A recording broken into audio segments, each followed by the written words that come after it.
ये भारत का सबसे पावरफुल इंजन वाला जहाज़ है। टर्की जैसे दुश्मन देश को एयरपोर्ट ऑपरेशंस में एंट्री दिला रहे हैं।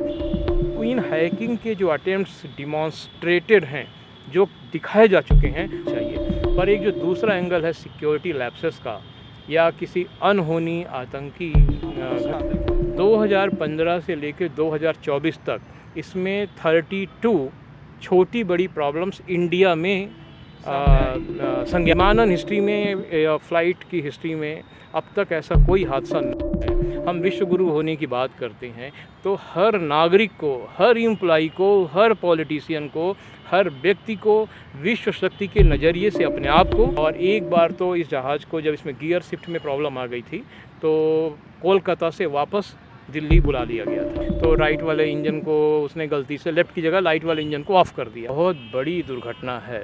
242 लोगों का एक साथ जीवन का अंत हो जाए। दूसरी बात ये समझने की है कि ये इतना पावरफुल है और डबल इंजन का है, तो ये जहाज़ ऐसे नहीं गिर सकता है।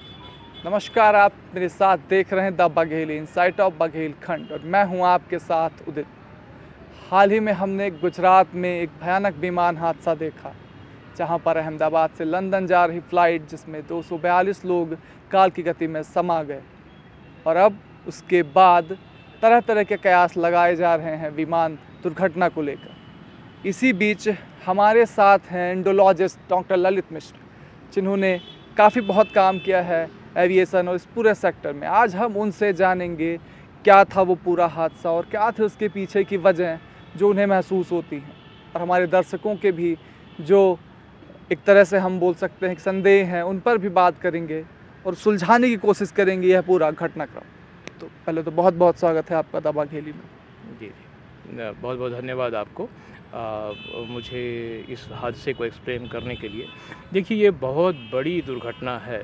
242 लोगों का एक साथ जीवन का अंत हो जाना, जिसमें से हालांकि 2 लोग सुरक्षित बच पाए हैं, ये बहुत बड़ी घटना है। तो हमें इस घटना को बड़ी ही संजीदगी के साथ और बड़ी ही सीरियसनेस के साथ में लेना चाहिए। जब से ये हादसा हुआ है तो तमाम टीवी चैनल्स पर, मीडिया में कई तरह की बातें आई हैं। बहुत सी बातें ऐसी हैं जो कि तथ्यों से काफ़ी हटकर हैं। मुझे इस बोइंग 7878 जो जहाज़ था, इसमें इसका काफ़ी एक्सपीरियंस है। यहाँ तक कि काफ़ी समय तक ये मेरा फेवरेट जहाज़ रहा कहीं भी आने जाने के लिए। यदि उस एयरलाइन में बोइंग 7878 अवेलेबल है तो फिर और किसी एयरलाइंस पे मैंने टिकट सबसे सुरक्षित माने जाते हैं, नहीं कटाई। जी, तो सबसे सुरक्षित माना जाता है। न केवल माना जाता है बल्कि मैं अपने अनुभव से भी बताना चाहूँगा आपको कि ये भारत का सबसे पावरफुल इंजन वाला जहाज़ है। इतना बड़ा कि जिसे आप एक कोई छोटा मोटा जो टावर होते हैं, टावर की ऊंचाई का एक बड़ा हाथी समझ सकते हैं। इसकी जो 56-57 मीटर इसकी जो जहाज़ की जो लंबाई है वो 56-57 मीटर, और जो इसके विंग्स हैं, पंख हैं, जब ये खुलते हैं तो एक करीब 60 मीटर इसकी विंग्स की चौड़ाई हो जाती है। तो ये इसका डायमेंशन है, और 20 मीटर इसकी ऊंचाई हो जाती है। तो सोचिए, इतना बड़ा जहाज़ और इतनी पावर, इसमें 4 जनरेटर लगे हुए हैं इलेक्ट्रिक पावर की सप्लाई के लिए। तो जो ये कहा जा रहा है कि जहाज़ में किसी वजह से पावर सप्लाई की प्रॉब्लम हो गई या कि जो पैसेंजर एरिया है वहाँ पर कुछ करंट नहीं आ रहा था, जैसे एक वीडियो भी आया हुआ है, सोशल मीडिया में चल रहा है, तो उससे इसका कोई सीधा संबंध नहीं है जहाज़ के उड़ने का। जो कॉकपिट में जो एवियोनिक्स यूज़ किए गए हैं, उससे जो पैसेंजर एरिया में जो इक्विपमेंट्स हैं, इंटरटेनमेंट के जो इक्विपमेंट्स हैं, उनकी पावर सप्लाई का कोई डायरेक्ट कनेक्ट नहीं होता है। पहले ये तो ये बात समझने की है। दूसरी बात ये समझने की है कि ये इतना पावरफुल है और डबल इंजन का है, तो ये जहाज़ ऐसे नहीं गिर सकता है। दूसरी बात, जो बात सामने में नहीं आई और रिपोर्ट नहीं की, मैं कहूँगा कि अंडर रिपोर्ट की गई है भारत में, वो ये कि ये जो जहाज़ है 787 फ़्लाइट नंबर 171, ये अहमदाबाद से ही शुरू नहीं हो रहा था। ये कुछ 2-2.5 घंटे पहले ही दिल्ली से उड़ान भरकर अहमदाबाद आया हुआ था। तो इसकी चेकिंग दिल्ली में जब ये ग्राउंड हुआ है, जब उतरा है, तब भी उसकी चेकिंग की गई अगली फ़्लाइट के पहले, और फिर उसके बाद जब ये अहमदाबाद पहुंचता है तब भी इसकी चेकिंग, जो निर्धारित पैरामीटर्स हैं, करीब 150-200 पैरामीटर्स होते हैं, तो उन पैरामीटर्स पर फिर इसकी दोबारा चेकिंग की गई। तो पहली चेकिंग का परिणाम मीडिया रिपोर्ट्स में आया नहीं है, पर पहली चेकिंग जो दिल्ली में हुई होगी वो बिल्कुल ठीक रही होगी, तभी ये उड़ान भरने के लिए इसको क्लियरेंस दिया गया और फिर ये उड़ा सक्सेसफुली। और पूरी उड़ान में इसमें कोई तकनीकी गड़बड़ी, कोई टेक्निकल प्रॉब्लम्स सामने नहीं आई हैं। फिर जब वहाँ दोबारा चेक हुआ, चेक होने के बाद में फिर इसको क्लियरेंस मिली है और वो उड़ा भी है, तो वहाँ पर भी कोई टेक्निकल प्रॉब्लम सामने नहीं आई। तो ऐसा नहीं है कि कोई मैजिकल तरीके से, कोई जादुई तरीके से कोई अनहोनी हो जाए, इसकी संभावना बहुत कम होती है। तो हमें इन तथ्यों को बारीकी से समझना पड़ेगा। तो क्या हम इस पे भी एक संदेह है लोगों को कि क्या उसका जो सिस्टम है वो हैक किया जा सकता है किसी हैकर्स द्वारा? ये भी एक अनुमान लगाया जा रहा है। तो देखिए, अभी कई तरह के अनुमान लगाए जा रहे हैं। उनमें से कुछ अनुमानों की दिशा मानवीय भूल की तरफ इशारा कर रही है, जो कि अनावश्यक है।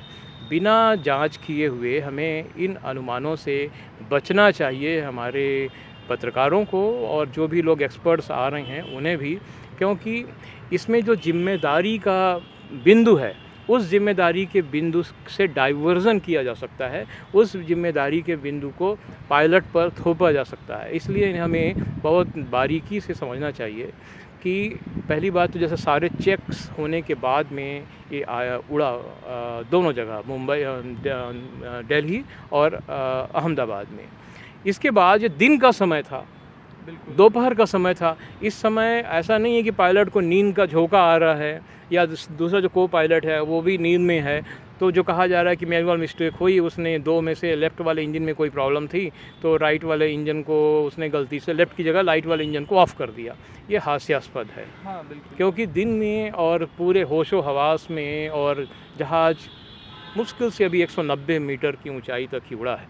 625 फीट जो कह रहे हैं, यदि उसको रनवे की हाइट से आप घटा दें तो 425 फीट, मतलब 190 मीटर अधिकतम ऊंचाई तक ही गया हुआ है।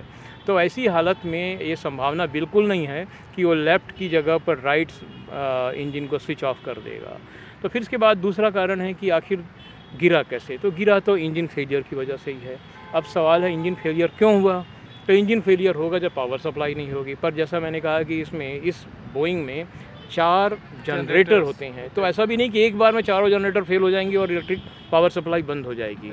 तो और भी हमें आगे देखना पड़ेगा।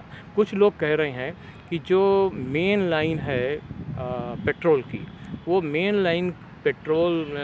लाइन सप्लाई हो पेट्रोल की, उसमें कुछ गड़बड़ी आ गई, कॉगिंग हो गई, मतलब कुछ उसमें कचरा आ गया, फंस गया। पर ये चीज़ चेक की जाती है, तो एकदम से ऐसी कोई समस्या नहीं हो सकती। इसमें एक बिंदु रहा ऐसा कि जो मैं आपको बताऊं।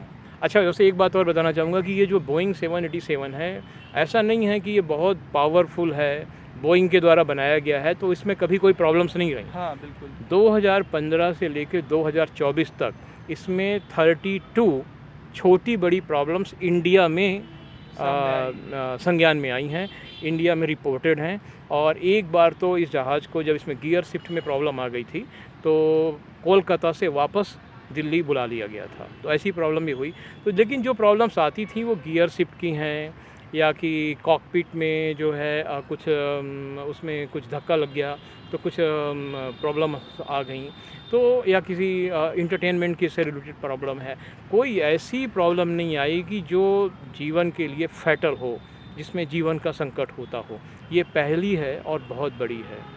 तो जहाँ तक आपने हैकिंग के बारे में पूछा है, तो मैं आपको बताऊं कि 2 बार ऐसे प्रयास डिमॉन्स्ट्रेशन के लिए, देखिए, एक होती है हैकिंग जो नुकसान पहुंचाने के लिए होती है, और एक इथिकल हैकिंग होती है जिसमें किसी सिस्टम में प्रॉब्लम है, कोई खामी है। हाँ। जब लोग कोई नहीं सुनते हैं तो फिर हैकर्स उसको, उस एरिया को, उस प्रॉब्लम को, कमी या खामी को एक्सपोज कर देते हैं कि भाई इसमें समस्या है, आप इसे ठीक कर लीजिए। तो ऐसे ही एक इथिकल हैकिंग, 2 बार इथिकल हैकिंग की गई, जिसमें अमेरिका के एक जो वहाँ का डिफेंस जो सिक्योरिटी डिपार्टमेंट है, उसके एक एजेंट ने बोइंग 787 को 2 या 3 साल पहले, आई थिंक 2018 में शायद, हैक किया था और हैक करके दिखा दिया था।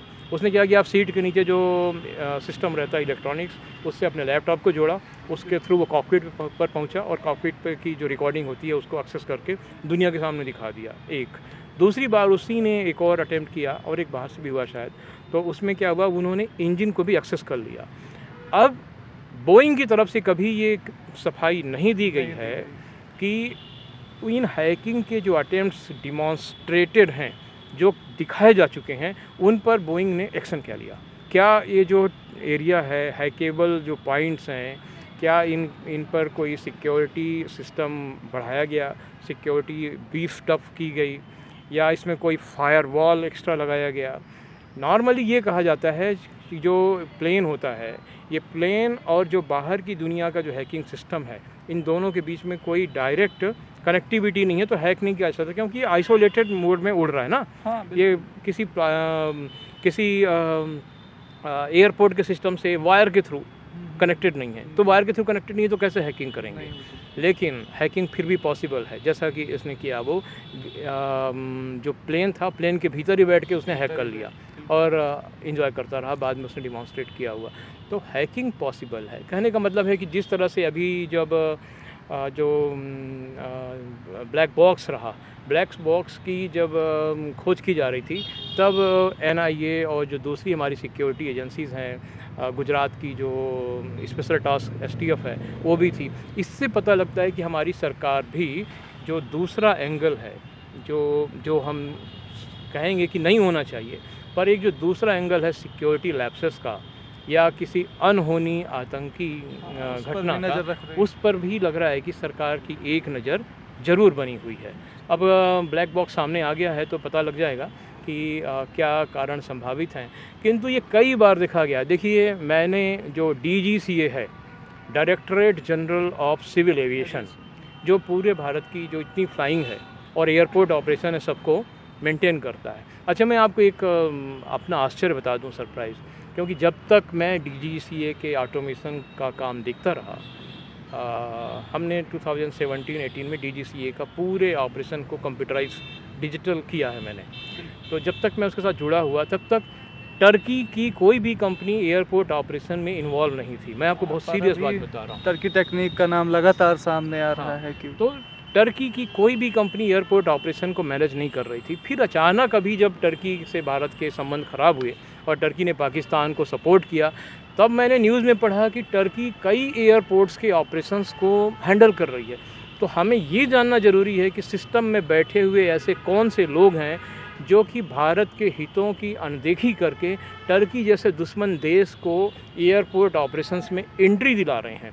तो ये लॉबिंग कैसे हो रही है, इस लॉबिंग को NIA को देखना चाहिए और इस जो लोग भी इन्वॉल्व रहे हैं, DGCA में हों या कहीं और भी हों, उन पर तुरंत तत्काल प्रभाव से एक्शन लेना चाहिए, क्योंकि ये देश के हितों को नुकसान पहुंचाने वाली समस्या है, जैसा हम देख रहे हैं।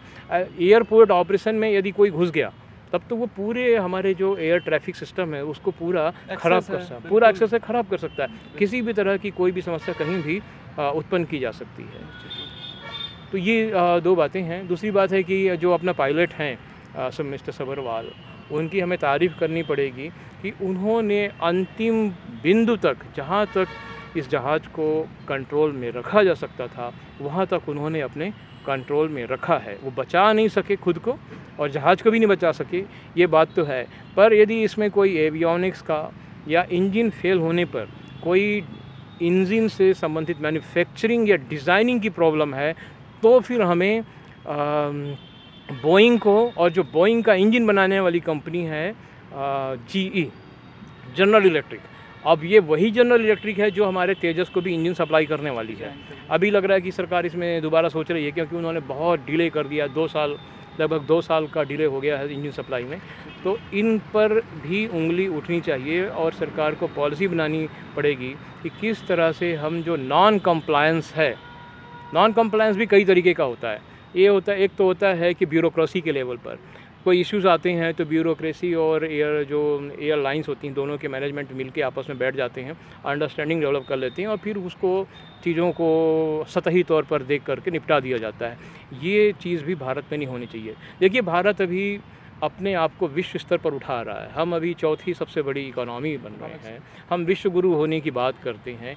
तो हर नागरिक को, हर एम्प्लॉई को, हर पॉलिटिशियन को, हर व्यक्ति को विश्व शक्ति के नज़रिए से अपने आप को और अपने विश्व नागरिक की दृष्टि से अपने आप को और अपने देश को देखना पड़ेगा और उस तरीके से कम आने वाले 10-20 वर्षों तक इतनी जिम्मेदारी से अपना जो राष्ट्रीय जीवन है, सामाजिक जीवन है, जीना पड़ेगा। तब तो भारत यहाँ से उभरेगा, क्योंकि अभी सभी दिशाओं से 4-5 साल पहले जो हमें समर्थन मिल रहा था उसमें कमी आई है, बल्कि अब हमें रेजिस्टेंस का, विरोध का सामना करना पड़ रहा है अंतर्राष्ट्रीय कूटनीति में।